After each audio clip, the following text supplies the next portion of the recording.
Would have imagined there'd be a city in a place like this. There's so many types of Blastia I've never seen before. Looks like the Critians really were the ones who created Blastia in the first place. Yes, seeing all this Blastia makes it very easy to believe that. It sure would be nice if we happened upon a way to do something about your power, Mrs. Stell.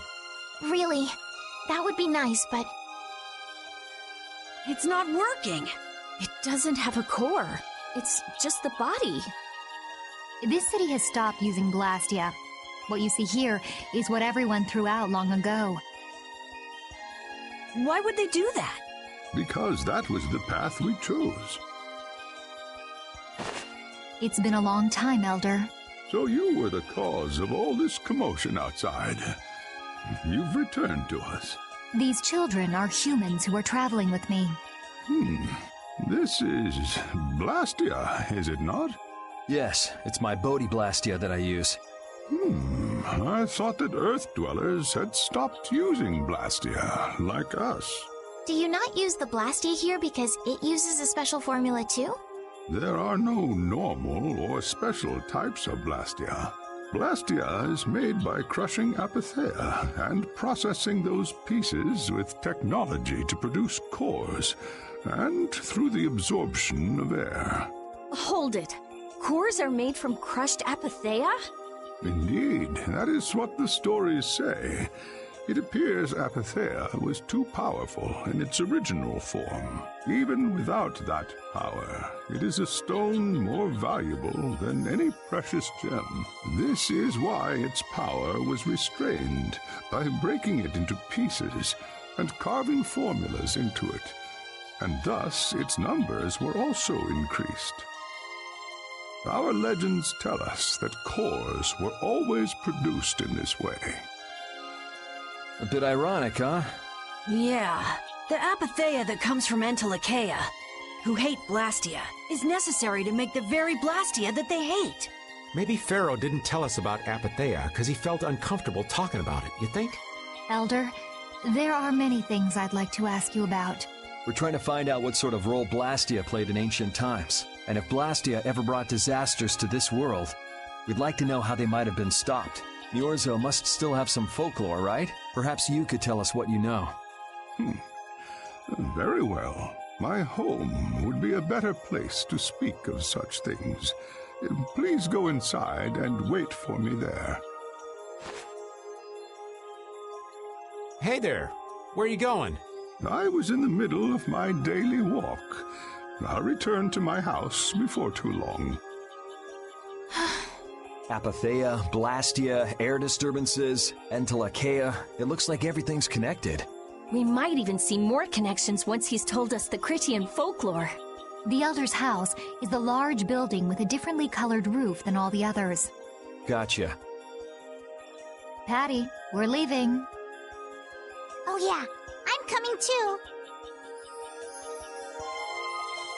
You used to live in Niorzo, Judy? Yeah, when I was a kid. What sort of kid were you? A little shy and overindulged, maybe? A little shy? That's hard to picture. It is beyond imagining, isn't it? Everyone told me I was a strange child. Yes, I can see that. A child being called strange by strange people. She must have been Judy-like since she was little. I'd like to ask you all exactly what that means to each of you.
Do you think we should really just go in? He's the one who told us to wait for him here. I guess the Critians really are different. They don't seem to be in any great rush to get things done, that's for sure. I know, they certainly are weird, aren't they? Actually, you're kind of like that too, Judith. That's funny, I don't see that at all. Seems like Patty'd fit right in here too. Might be nice to live here. Ah, there you are. Welcome back. I've kept you waiting. Now, please, step this way if you will.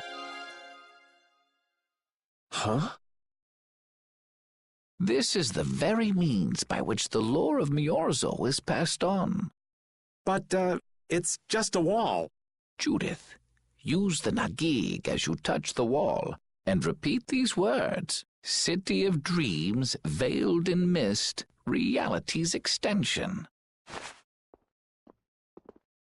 City of Dreams, veiled in mist. Reality's extension? What's happening? Whoa. So the Nagik can do this kind of stuff too. You know about the Nagig. Through its power and the secret phrase handed down, the wall's true form is revealed.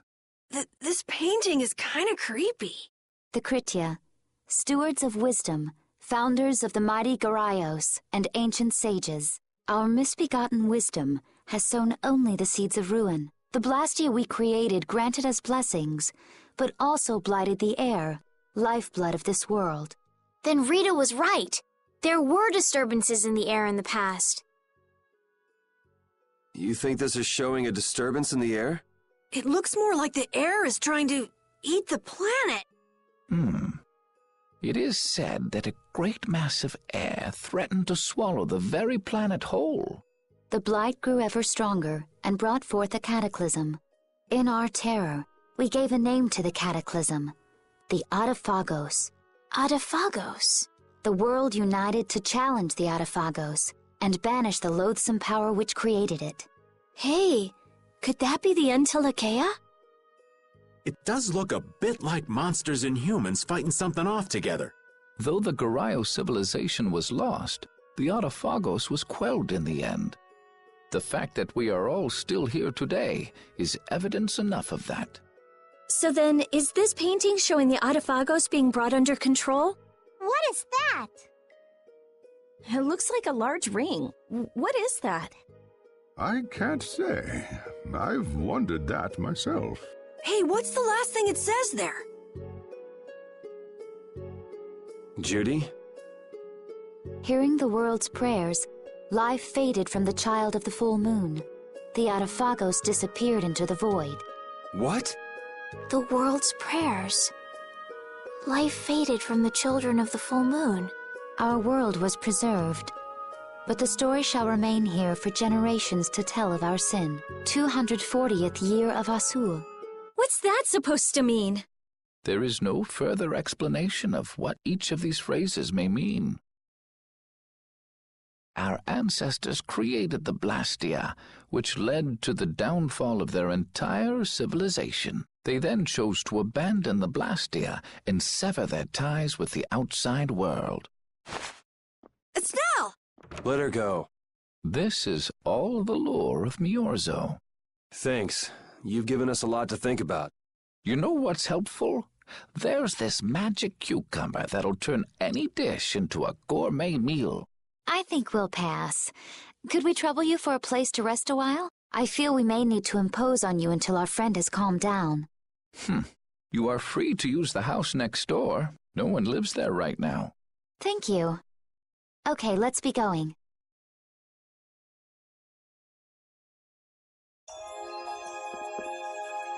Everything the Elder said is true, isn't it? His interpretation of the murals might not be perfect, but with all he told us, it was very convincing. We knew this was a global problem once we talked to Pharaoh. He granted us time because he knew how we would react when we saw this. He probably wanted to show us humanity ain't cut out to handle the situation. and to make us give up on Estelle. So everything's just going according to Pharaoh's plan, then? I will not let that happen! Never! I won't give up on her!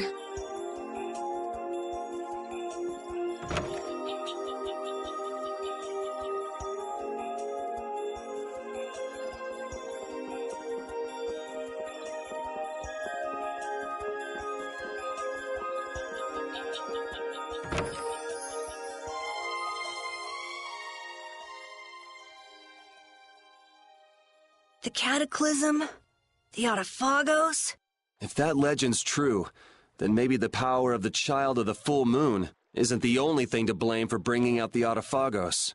But what about the hearing the world's prayers, life faded from the children of the full moon part? Maybe they averted danger by killing the cause of the Autophagos, the children of the full moon. But wait! Aren't the Hermes Blastia the real cause? Can't we just stop those? It might not be just the Hermes Blastia. That legend made it sound like all Blastia disturb the world's air. Right, Rita? The elders said that Blastia are Blastia. There are no normal ones or special ones. I think that means the only thing that's different is how much air each formula uses. Even the Blastia we're using? Bodhi Blastia are special, but all Blastia utilize air in a formula. They're all the same, and formulas need air to work. The Hermes technique, the children of the full moon, they're probably only part of the danger. With more and more Blastia, the Autophagos will awaken. This is what the Entelekea are afraid of. That's what I was worried about. I didn't want to admit it. Blastia couldn't be bad. The people who used them for evil were the bad ones. That's what I always believed. But I was wrong. So does that mean we have to stop every Blastia? Like the people here in Myorzo did? Aye. We should toss every Blastia in the trash. Gotta row our boats with oars, too. That's impossible. We need Blastia for our everyday lives. Barrier Blastia, Aqua Blastia, Bodhi Blastia too. Yeah, you're right. So, it's really not possible? I couldn't take on a really tough monster if I didn't have this. Yeah. I wish we could use Blastia without worrying about consuming air, but I guess that's just a dream. The Rhizomata formula. What's that? All things exist due to the sublimation, reduction, formation, and dispersion of air. Some think that a still undiscovered theory could freely manipulate those essential mechanisms of air. Formulating that theory is the ultimate goal of current magical research by mages around the world. So that's the Rhizomata formula? If it's found, manipulating air will become so much easier. Of course, we need a formula to reconstruct air from power that was originally converted from air. But Estelle's power is actually directly manipulating air. Estelle is the closest thing to the Rhizomata formula. If we can use a formula to interfere with and neutralize Estelle's power... I don't really get it, but if you work out that formula thing, then Estelle can live in peace, right? So by that logic, if we could control the excess of air, we could prevent provoking the Autophagos. Awesome! Sounds difficult, but awesome. So we're supposed to go looking for some formula that researchers all over the world can't find? Now you're really dreaming. I will figure out this formula. For Estelle and for me. Yeah, you do that. Huh? Raven, where are you going? For a walk. All this talk about saving the world, the ultimate goal of magical research. This conversation's a little much for old Raven to keep up with. That formula sounds nice and all, but the air is getting worse as we're sitting here. Yeah. For now, we have to find whoever is making the Hermes Blastia. Otherwise, it'll be too late, just like Pharaoh said. But how are we supposed to find whoever that is? If we follow whoever's looking for Apatheia, they should lead us right to them. Cores are made from Apatheia, after all. So Flynn and Nan and their friends? Yeah. I wonder if we'll have to fight them. That's kind of up to them. What was that?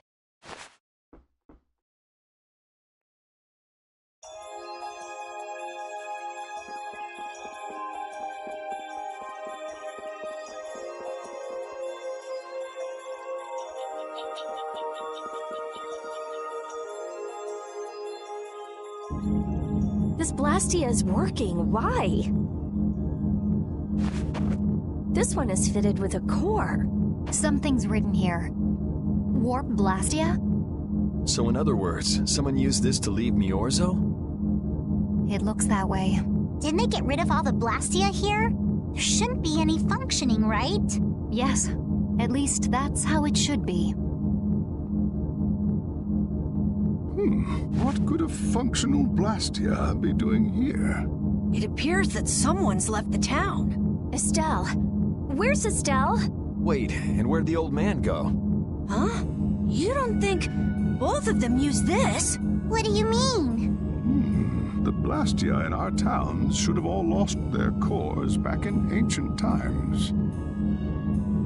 A core was probably brought in from outside the town. It should require adjustment to function properly, but Estelle's an exception to the rules. If she can interact directly with air, she might also be able to reconstruct air to fit the core's formula. But why would she... Elder, could you get everyone to help us search to see if our friends are in town? Very well. Let's look for them too.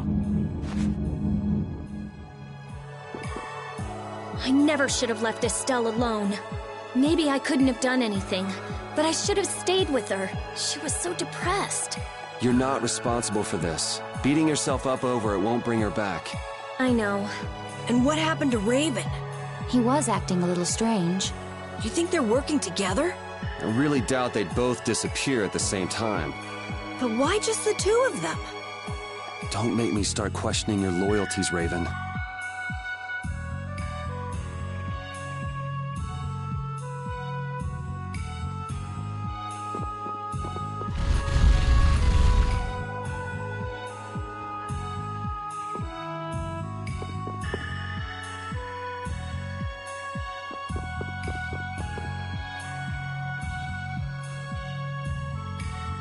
As you thought, the two of them are nowhere to be found. I wonder what could have happened to them. Anyway, let's get back to the surface and look for them. But even if we do, the world's a big place. It's reckless to just go searching blindly. Perhaps the two of them went on a walk? A walk that involves leaving the town without saying anything to us? Not a chance.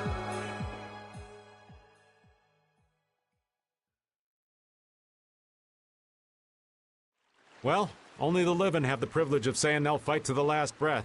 And words like conviction and resolve don't mean much to a dead man.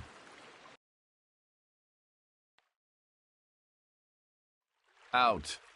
Ah, well. Just when things were getting good. Just who are you anyway? What does the head of the Knights want with you?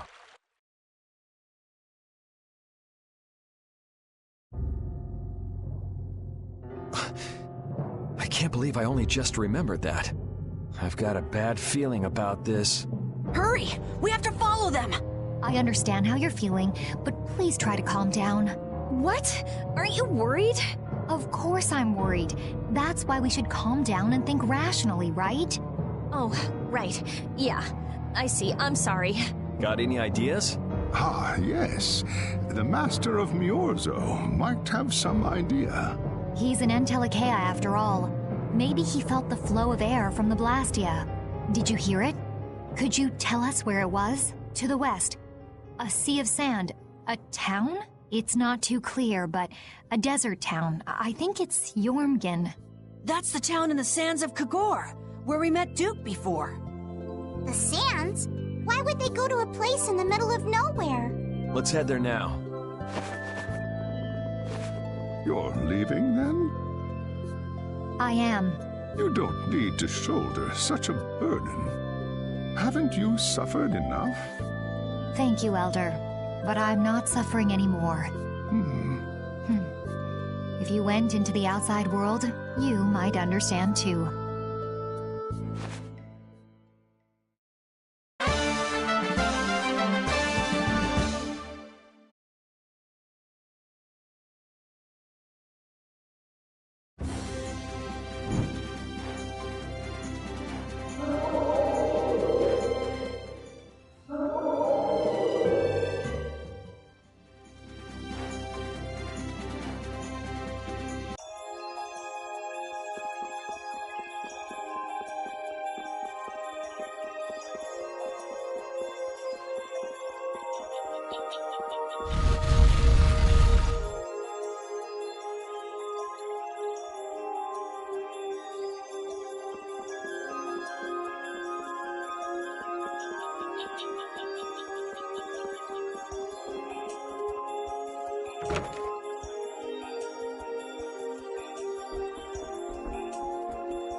Just what do they eat to get this big? The only thing they eat is air. Any air that doesn't become an apatheia gets metabolized and makes them this size. And they can live on just that? Air contains all the necessary ingredients for life. Huh. Well, that's a little trick we humans can't do. The Entelechea have each evolved into a particular form that best suits their needs. It takes time. Many, many times the length of a human life. So that's why they keep to themselves, even though they're all part of the same group. Yes, human knowledge can't compare to the knowledge the Entelechea accumulate over their lives. But even though they're smarter than humans, they don't use magic. The Entelechea have no need to rely on magic to defend themselves, unlike humans. Okay, but magic can be used for other things besides self-defense. I guess they had no desire for power, other than to protect themselves. So they had a totally different set of values. That different set of values has led to the wars between the humans and the Entelechea. And the two sides had to come together somehow to defeat the Autophagos in the past. Man, you gotta wonder how crazy that must have been. I don't know. Boyul's still young. He wasn't alive during those times. Even so, he's been around more than 100 years already, right? Yeah, but that would only make him around 20 in human years. I imagine Pharaoh would know about the events of that era. I wonder if he'd be willing to tell us about it. We won't know until we ask. Shall we meet with him so you can ask in person? We will soon enough. We haven't solved any of Estelle's issues, so he'd probably just yell at us again. You're right.